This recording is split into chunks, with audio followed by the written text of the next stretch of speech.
حتى أضحوا كأن على رؤوسهم الطير. لقد وفد إليهم هذا الشهر المبارك على حال لم يعهدها كبيرهم ولم يسمع بها صغيرهم، جائحة حالت بينهم وبين ما عهدوه في عباداتهم وأعمالهم واقتصادهم وحلهم وترحالهم. لقد وفد إليهم شهرهم هذا في زمن هم أحوج ما يكونون فيه إلى كفكفة دموعهم ولم شعثهم واستجماع قوتهم وفتح من غلق ورفع ما سقط وجمع ما تفرق ووصل من قطع، مشرئبين إلى وفود شهرهم على أحر من الجمر، ليجعلوا منه شهر ذكر وعبادة وصدقة وقراءة وإنابة، ملحين في دعائهم لربهم أن يعجل لهم بكشف هذه الغمة وأن يخلفهم فيما فقدوه خيرا، ويجعل ما أصابهم طهورا ويجعل ما أصابهم طهورا لهم ورفعة في درجاتهم وعظة لهم وذكرى فيما يستقدمون من دنياهم وما يستأخرون وما يأخذون منها وما يذرون، مستلهمين حال أمر المؤمن إن أصابته سراء شكر فكان خيرا له، وإن أصابته ضراء صبر فكان خيرا له، ليظفروا إثرها بالبشرى والصلاة من الله عليهم وبرحمته وهدايته لهم.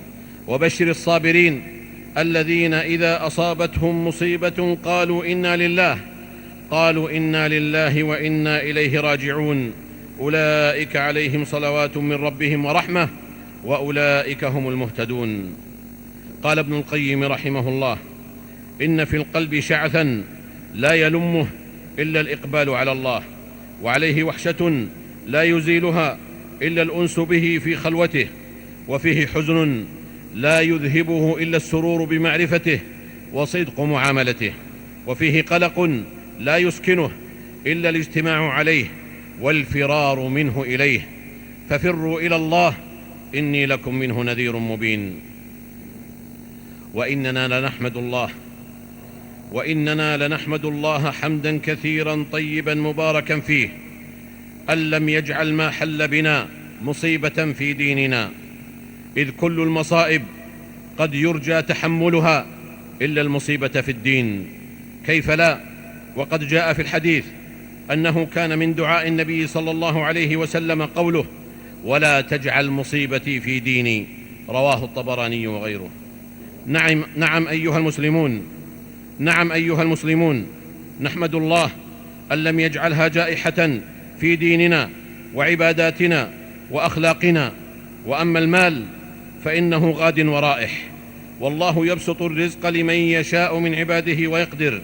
وأما الصحة فذات فتح وذات إغلاق، ويعتري الإنسان ما يعتريه من عوارض صحية، ومن عاش لم يخل من مصيبة وقل أن ينفك عن عجيبة، ولكل ما يؤذي وإن قل ألم، فما أطول الليل على من لم ينم. وقد قال النبي صلى الله عليه وسلم: ما يصيب المسلم من نصب ولا وصب ولا هم ولا حزن ولا أذى ولا غم حتى الشوكة يشاكها إلا كفر الله بها من خطاياه، متفق عليه. عباد الله، إن تلكم الجائحة التي حلت بعالمنا اليوم لا تحسبوها شرا محضا، بل إن لنا في طياتها لدروسا وعبرا ما كنا لنتعلمها قبل ذلكم، مع إيماننا بمولانا أنه قد أعطانا كثيرا وأخذ قليلا، وأن مما علمتنا إياه تلكم الجائحة أثر الوعي في سلامة المجتمعات، فإننا متى جعلنا الوعي ذا بال في تصرفاتنا فلن نخفق بإذن الله في التعامل مع النوازل والخطوب. فبالوعي يعرف أحدنا متى يرفع بصره ومتى يرخيه، ويعرف مصلحة دفعه الأخطار قبل وقوعها، وأنها أعلى وأولى من رفعها بعد وقوعها. فمن وفق في وعيه وفق في حذره، فأحسن قراءة ما بين سطور الأزمات ومن ثم نجح في إدارتها وخرج منها بأقل الجراح والخسائر، فإن الوعي والحذر أمران زائدان على مجرد السمع والإبصار، فما كل من يبصر يعي ويحذر ما يبصره، فما كل من يبصر يعي ويحذر ما يبصره، ولا كل من يسمع كذلكم. وإن مما علمتنا إياه تلكم الجائحة أن الإنسان في حقيقته يستطيع العيش دون كثير من المكملات والتحسينيات التي كان يخالها في دائرة الحاجيات والضروريات، وأنه كان في غفلة بالغة عن إعمال مفهوم الادخار في حياته وحسن تصريف كسبه. ولا غرو عباد الله، فإن مثل تلكم الجائحة ستوقظه من غفلته فيعمل في مستقبل دنياه مفهوم الادخار ليعزز به احتباس جزء من كسبه للتخفف به من أعباء مستقبله، خشية نوازل تطرق بابه أو تحل قريبا من داره. ولا شك أن في مثل ذلك حسن تصرف وإتقانا في إدارة الرزق وتميزا في توجيه مدخراته الوجهة التي يتقن بها الفرز الصحيح بين ضرورياته وحاجياته وتحسينياته التي تتزاحم عليه بين أزمة وأخرى، فإنه لن يستقيم أمر معاشه ما لم يوازن بين إنفاقه وتوزيعه وادخاره. كيف لا، وقد جاء في الصحيحين أن النبي صلى الله عليه وسلم قال: كلوا وأطعموا وادخروا. إنه ينبغي علينا جميعا عباد الله ألا نجعل تلكم الجائحة حدثا تاريخيا عابرا وحسب، بل لا بد أن نستلهم منها عبرا وعظات في كل شؤوننا، وأن نخرج منها بفضل الله أقوى وأوعى وأكثر استعدادا للنوازل من ذي قبل. وينبغي ألا تضعف قوانا وألا تلقي علينا لحاف اليأس والهم والفرق. كيف لا ونحن نؤمن بالله وملائكته وكتبه ورسله واليوم الآخر وبالقدر خيره وشره. لقد ميز الله أمة الإسلام بأن من عادتها أنها تخرج من أزماتها قوية واعية تسد ثغراتها ولا تكرر فجواتها.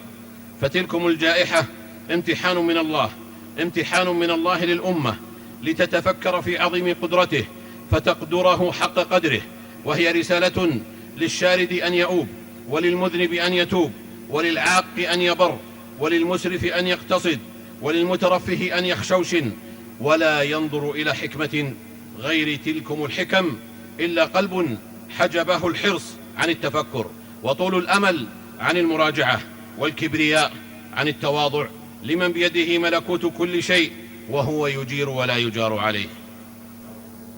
وإننا لنحمد الله جل شأنه أن أكرم بلادنا بنعمة البدار لمدافعة هذه الجائحة ورفعها، ثم نلهج بالشكر للقيادة وفقها الله على ما بذلته من خطوات ملموسة في تهيئة سبل درء تلكم الجائحة.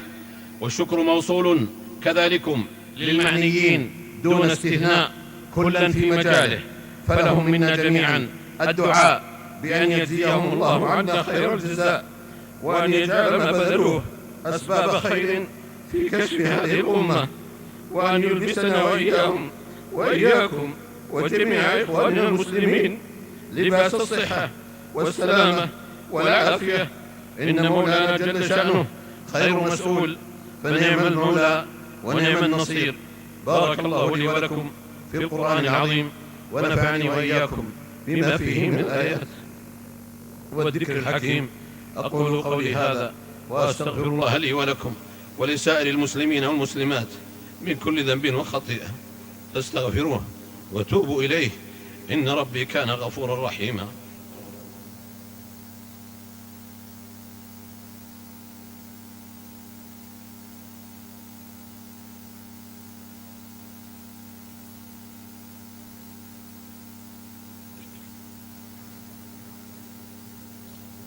الحمد لله على إحسانه، والشكر له على توفيقه وامتنانه، وبعد، فاتقوا الله عباد الله، واعلموا أن الصادق المصدوق صلوات الله وسلامه عليه قال: إذا جاء رمضان فتحت أبواب الجنة وغلقت أبواب النار وصفدت الشياطين. رواه البخاري ومسلم. فالله الله في اغتنام شهركم واستغلال ضعف عدوكم الذي قال عنه ربكم جل شأنه: إن الشيطان لكم عدو فاتخذوه عدوا. ألا إن كثيرا من الناس يدركون عداوة الشيطان لهم، لكنهم لا يجعلون من أنفسهم أعداء له، وهذا إهمال ظاهر وبرود قاتل تجاه هذه المعادلة. فإن المراغمة والمدافعة بين بني الإنسان والشيطان لا تتحقق إلا بإعمال هاتين الحقيقتين، وإن عداوته لتكمن في قوله: لأقعدن لهم صراطك المستقيم. إنه يقعد لهم في صراطهم المستقيم، وليس على جنباته ولا في نهايته ولا بعيدا عنه. وإنه لا يكتفي في قعوده بمواجهتهم من أمامهم فحسب، بل يقعد لهم في كل اتجاه، ثم لآتينهم من بين أيديهم ومن خلفهم وعن أيمانهم وعن شمائلهم ولا تجد أكثرهم شاكرين. فالمسلم ما يزال في عراك مع الشيطان ما دام له قلب ينبض في هذه الحياة، ومعركة المراغمة تلك لا يسكن لها غبار، بل هي سجال بينهما، يوم للشيطان ويوم للإنسان. غير أن أعظم تلك المعارك ضراوة وأحماها وطيسا، مع أنها أقوى ما يكون المسلم فيها وأضعف ما يكون الشيطان إبانها، هي معركة الشيطان مع الإنسان في شهر رمضان المبارك. لذلك جاء اللوم والثبور والخسران لمن فاتته هذه الفرصة السانحة. فقد قال النبي صلى الله عليه وسلم: إن جبريل أتاني فقال: من أدرك شهر رمضان ولم يغفر له فدخل النار فأبعده الله، قل آمين. فقلت آمين. الحديث رواه ابن خزيمة. فأروا الله من أنفسكم جدا واجتهادا في شهركم هذا. وإذا كانت دواعي الجائحة حالت دون ارتياد المساجد، فإن ذلك ليس بمعف أحدا عن عبادة ربه في بيته. فكما قيل: بئس القوم لا يعرفون الله إلا في رمضان، كذلكم يقال: بئس القوم لا يعرفون الله إلا في المساجد. فلا يعرفونه في بيوتهم ولا في مجالسهم ولا قياما وقعودا وعلى جنوبهم. فإنه في مثل هذه الجائحة يتبين حرص المرء على العبادة في بيته من عدمها. فإن الناس في هذا الشهر إبان هذه الجائحة أكثر فراغا وأوسع أوقاتا يمكن أن تصرف في الطاعة، بل إنهم جميعا لم يمر عليهم شهر رمضان قط بمثل هذا التفرغ. فالله الله في استثماره، فإنه لا حجة لأحد بانشغال، لأن السواد الأعظم في البيوت، وإنها لفرصة على طبق من ذهب، فيا خيبة من ضيعها. وإنه لا ينبغي لنا أن نقول قد حل بنا ما يشغلنا عن شهرنا المبارك، بل الحق أن نقول قد حل بنا ما يفرغنا له. وإنها لفرصة عظمى إبان بقاء الناس في دورهم أن يحيوا شهرهم بذكر الله وعبادته. فإن من ظن أن الله لا يعبد إلا في المسجد وحسب فقد فرط في جنب الله وأساء الظن به، بل إن النوافل في البيوت لعظيمة الأجر بالغة الأثر. وإذا كان مقتضى الحال هو البقاء في البيوت، فإن النبي صلى الله عليه وسلم قد قال: وجعلت لي الأرض مسجدا وطهورا. فأيما رجل من أمتي أدركته الصلاة فليصل. متفق عليه. وفي الصحيحين أيضا أن النبي صلى الله عليه وسلم قال: اجعلوا من صلاتكم في بيوتكم ولا تتخذوها قبورا. هذا، وصلوا رحمكم الله على خير البرية وأزكى البشرية محمد بن عبد الله صاحب الحوض والشفاعة. فقد أمركم الله بأمر بدأ فيه بنفسه وثنى بملائكته المسبحة بقدسه وأيها بكم أيها المؤمنون، فقال جل وعلا: يا أيها الذين آمنوا صلوا عليه وسلموا تسليما. اللهم صل وسلم على عبدك ورسولك محمد صاحب الوجه الأنور والجبين الأزهر، وارض اللهم عن خلفائه الأربعة أبي بكر وعمر وعثمان وعلي، وعن سائر صحابة نبيك محمد صلى الله عليه وسلم، وعن التابعين ومن تبعهم بإحسان إلى يوم الدين، وعنا معهم بعفوك وجودك وكرمك يا أرحم الراحمين. اللهم أعز الإسلام والمسلمين، اللهم أعز الإسلام والمسلمين، اللهم أعز الإسلام والمسلمين، واخذل الشرك والمشركين. اللهم انصر دينك وكتابك وسنة نبيك وعبادك المؤمنين. اللهم فرج هم المهمومين من المسلمين، ونفس كرب المكروبين، واقض الدين عن المدينين، واشف مرضانا ومرضى المسلمين برحمتك يا أرحم الراحمين. اللهم آمنا في أوطاننا، وأصلح أئمتنا وولاة أمورنا، واجعل ولايتنا في من خافك واتقاك واتبع رضاك يا رب العالمين. اللهم وفق ولي أمرنا لما تحبه وترضاه من الأقوال والأعمال يا حي يا قيوم. اللهم وفقه وولي عهده لما فيه صلاح البلاد والعباد. اللهم ارفع عنا الغلا والوبا والربا والزنا والزلازل والمحن وسوء الفتن ما ظهر منها وما بطن عن بلدنا هذا خاصة، وعن سائر بلاد المسلمين عامة يا ذا الجلال والإكرام. اللهم اجعل مواسم الخيرات لنا مربحا ومغنما، وأوقات البركات والنفحات لنا إلى رحمتك طريقا وسلما. ربنا آتنا في الدنيا حسنة وفي الآخرة حسنة وقنا عذاب النار. عباد الله، اذكروا الله العظيم الجليل يذكركم، واشكروه على آلائه يزدكم، ولذكر الله أكبر، والله يعلم ما تصنعون. الله أكبر، الله أكبر. أشهد أن لا إله إلا الله، أشهد أن محمدا رسول الله. حي على الصلاة، حي على الفلاح، قد قامت الصلاة، قد قامت الصلاة. الله أكبر، الله أكبر. لا إله إلا الله. استووا استووا. الله أكبر، الله أكبر. إنه يعلم الجهر وما يخفى، ونيسرك لليسرى، فذكر إن نفعت الذكرى. سيذكر من يخشى ويتجنبها الأشقى، الذي يصلى النار الكبرى، ثم لا يموت فيها ولا يحيا. قد أفلح من تزكى وذكر اسم ربه فصلى، بل تؤثرون الحياة الدنيا والآخرة خير وأبقى. إن هذا لفي الصحف الأولى، صحف إبراهيم وموسى. الله أكبر.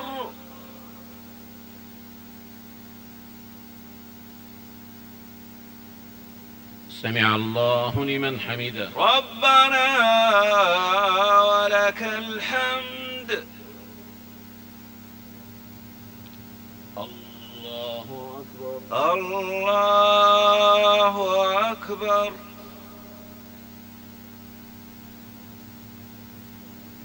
الله أكبر، الله أكبر.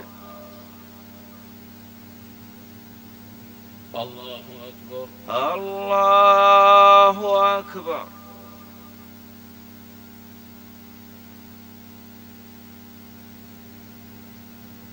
الله أكبر، الله أكبر.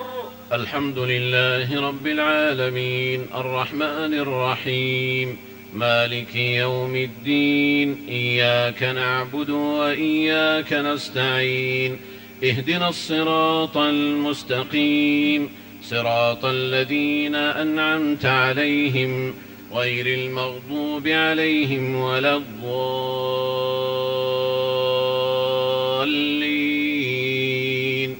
آمين.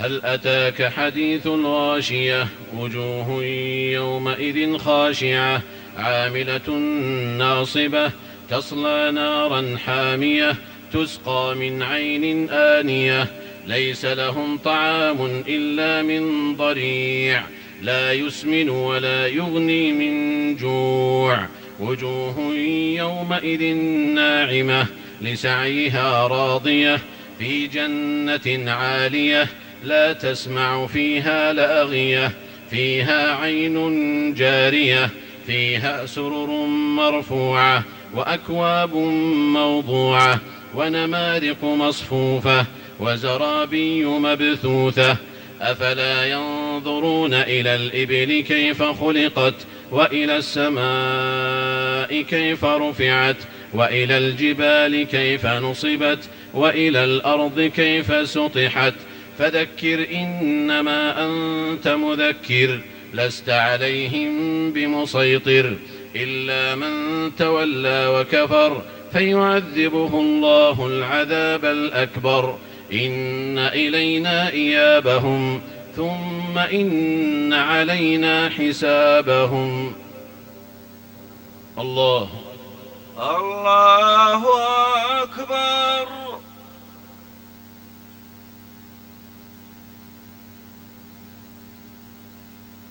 سمع الله لمن حمده. ربنا ولك الحمد. الله أكبر. الله أكبر. الله أكبر. الله أكبر. الله أكبر. الله أكبر.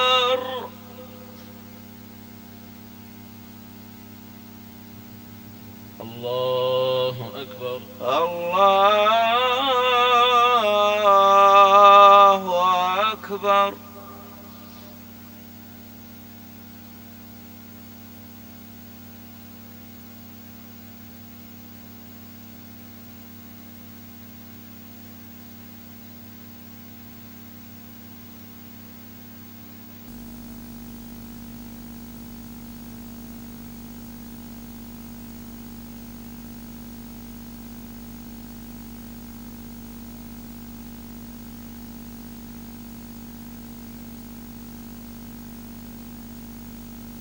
السلام عليكم ورحمة الله.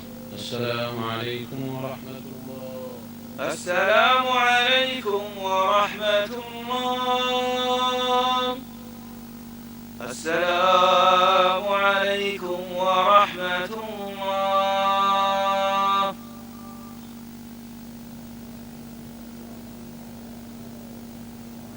أستغفر الله أستغفر الله أستغفر الله.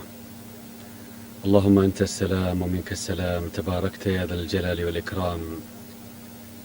لا إله إلا الله وحده لا شريك له له الملك وله الحمد وهو على كل شيء قدير. لا إله إلا الله له النعمة وله الفضل وله الثناء الحسن. لا إله إلا الله ولا نعبد إلا إياه مخلصين له الدين ولو كره الكافرون. وهكذا إخوة الإيمان في كل مكان نصل معكم إلى ختام هذا النقل المباشر من هنا من بيت الله الحرام في مكة المكرمة، حيث نقلنا لكم